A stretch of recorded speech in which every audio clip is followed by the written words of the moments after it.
Daugelį besivystančių šalių atliekų šalinimas yra svarbi aplinkosaugos ir ekonomikos problema.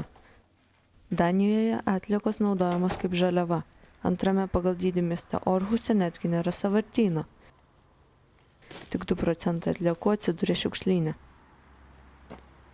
Waste is what we as humans see as not being valuable to us.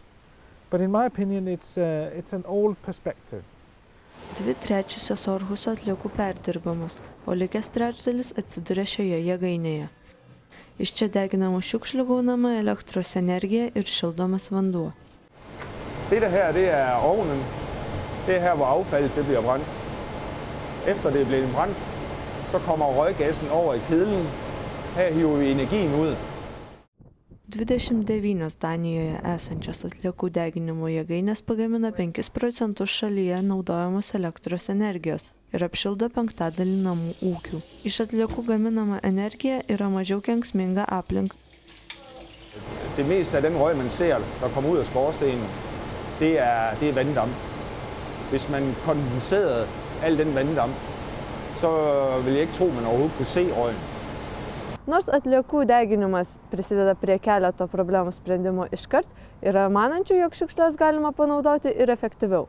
Pavyzdžiui, atskyrus organinės atliekas, iš jų galima pradėti gaminti biokurą. Well, biogas is really about taking organic matter or organic waste into a big container and microorganisms will then produce methane that we can take to produce electricity or for driving our cars.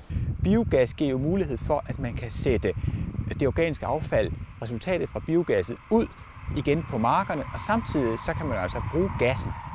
Naudojant gyvulių mėšlą biodujoms gaminti prisidedama prie klimato pokyčių stabdymo. Kitu atveju mėšlo išskiriamos dujos ardo ozono sluoksnį. Well, in Denmark we currently incinerate most of our organic wastes.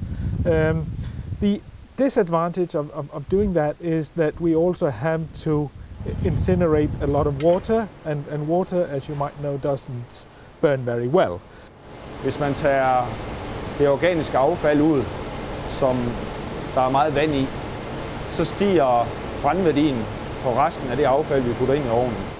Bioenergijos gamyba Danijoje yra gerai išvystyta, tačiau jos plėtra pristabdyta dėl pokyčių energetikos ir aplinkosaugos politikoje. Norint tai pakeisti, tai reikia politinio sprendimo. Asta Smagurauskaitė iš Orhuso.